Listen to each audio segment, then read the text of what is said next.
Whenever you're ready, I'll let you take it away. All right. Well, good morning, everybody. We are back, and today we're going to be talking about precipitation types. And that's pretty fitting because at the time of this recording, Minnesota is experiencing a mixed bag of precipitation. So we're going to be talking about all the different types of precipitation, especially during the wintertime anyway, that we can expect around here. Excellent. So when we talk about precipitation types, there are four main ones that we're going to focus on here. Most of these involve colder weather and the differences we get between having a cold or below freezing layer of the atmosphere and an above freezing layer of the atmosphere and how those work. So we'll talk about each of these in order. Basically, rain, snow, sleet or ice pellets, they're basically the same thing, and freezing rain. We'll talk about where those come from and how we can understand what makes them and the kind of damages they cause or potential damages they cause to people. Absolutely. And so one of the things that Alan said, or just to expand on something that you said, it's really important for this lecture to remember that what's going to determine what type of precipitation bonks you on the head is going to be that temperature profile underneath the cloud deck, right? It's going to influence how those precipitation particles falling out of the base of the cloud, how they respond and how they change phase over time. So, yeah. Right.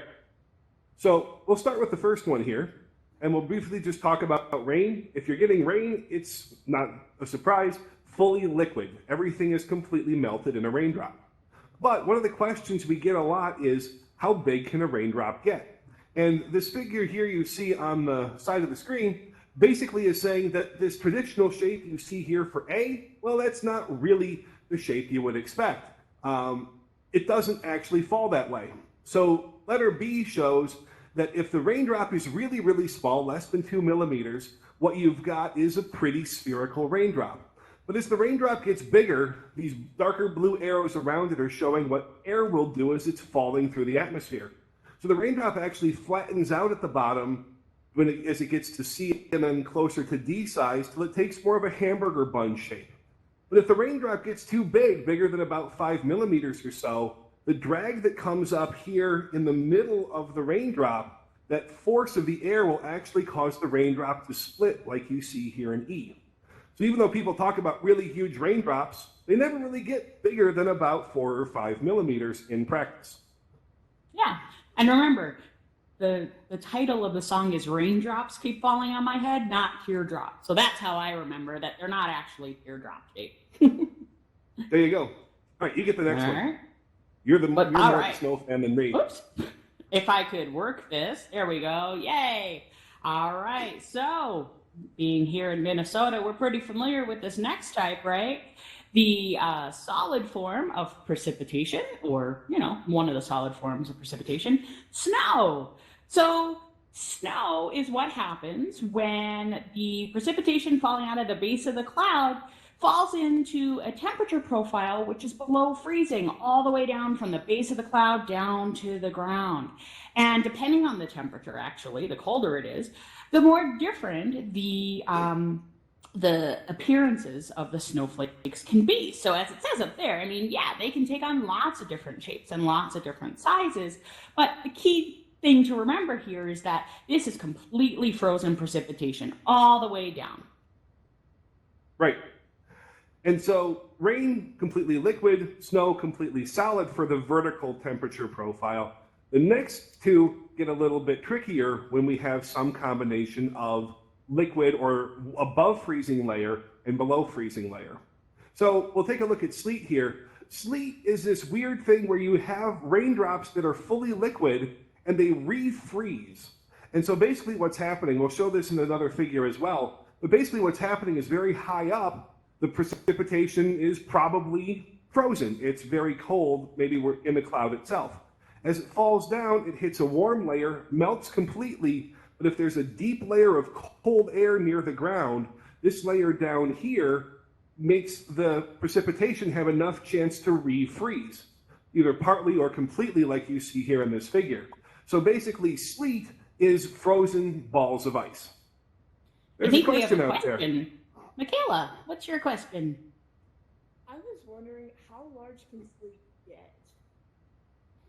ginormous. No, it can't actually get ginormous, right? So you're never going to see sleet the size of very large hailstones or anything like that. Because remember, excuse me, if you remember what Alan just said, sleet forms when you have the frozen precipitation falling out of the cloud deck, melting down into a raindrop size, and then refreezing. But if you recall from a couple slides ago, raindrops can't get that big before they become unstable and break apart, right? So our sleet pellets that we see are never going to approach the size of large hailstones because of that. And also they form very, very differently, right? Hailstones are associated with updrafts and lots of random motion within a thunderstorm, which we'll talk about later. But so completely different formation mechanisms, and as Alan said. Perfect. All right, Rachel, you're going. I'll let you do the freezing rain part too. Ooh, awesome. All right. Sorry.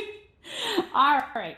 So the next type, this is probably, you know that you're not supposed to have your favorites, right?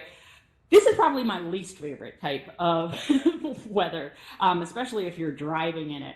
So freezing rain is rain, it's precipitation that falls out of the base of the cloud into a warm layer, stays liquid for a long ways down, but at the surface, at the ground level, the temperatures are well below freezing. And because the temperatures are well below freezing at the surface, anything that liquid hits freezes on contact. So it's an instantaneous sheet of ice. And the problem with precipitation like this, with freezing rain like this, is that when it sticks to a surface, it doesn't fall off immediately, right? And so it can accumulate and accumulate and accumulate these layers of frozen rain on these surfaces and really weigh those surfaces down. Those surfaces are not only treacherous to drive on, right? So if this is a sheet of ice on the highway, you don't want to be driving on this, but it can do things like break down power lines and break off branches of trees. And so it can be a very, very dangerous form of precipitation, especially if you're not prepared for it. Right. And the other place this becomes a real problem is for aviation. If you get too much freezing rain, or this even happens with a plane flying through a cloud, if you change the shape of the wing, you change the ability for lift. So freezing rain events are a big, big deal in the aviation industry. Sleet is dangerous, but it's almost like crunchy snow. There's a little bit of traction to it. Freezing rain is exceedingly dangerous. So this, and as you'll see in the next slide, when we talk about how the different formation methods work, it's not a big difference between getting a sleet layer or a freezing rain type profile. Yeah. All right, so here's what we've got.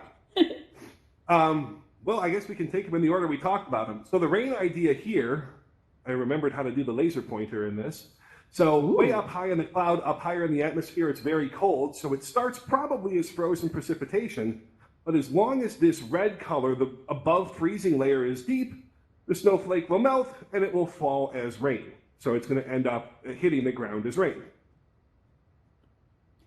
And again, as long as the precipitation falling out of the base of the cloud enters into cold atmosphere below, it's going to stay frozen. So that's when you get your snowfall. Right. And then, as we talked about here a bunch, the difference between sleet and freezing rain, both of them have the precipitation falling and melting, but notice the big difference. Sleet here has a deeper layer, as I get closer here, a deeper layer of cold air, which means the precipitation can refreeze into a ball of ice. But in this other case with freezing rain, it's still liquid. And so if what's down here at the surface is below freezing, it freezes on contact. That's what makes things so difficult. You get these sheets of ice or very smooth ice for a freezing rain event. And so that creates some of the worst storms. Yeah. All right, any other questions you have at this point? If not, let's see how well you understand this. Okay, go for it. Yeah, my question is, how much have they been paying attention? How can we find out how they've been paying attention? Well, one of the other cool things we can do here with AltspaceVR World is actually quiz you. So we've already sent a link to most of your devices. Right. So you should be able to respond to this poll here.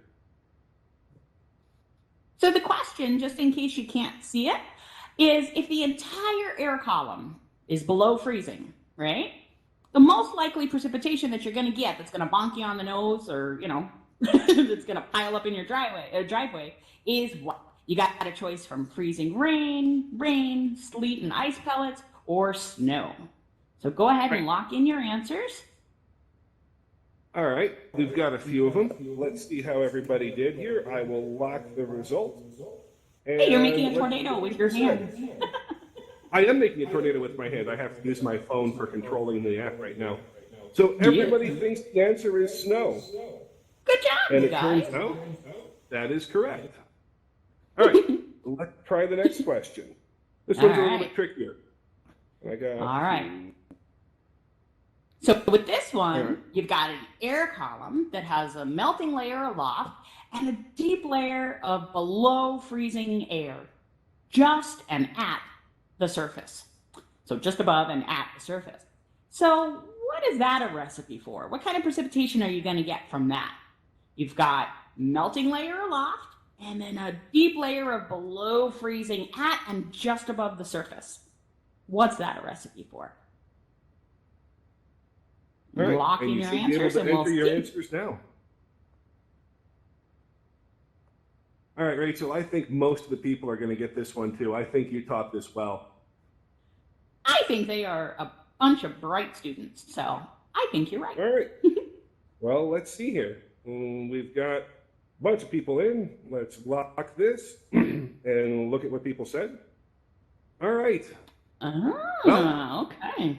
Little bit of disagreement. This is good. But let's check the right answer and then we'll talk about why. All right. So it's sleet and ice pellet.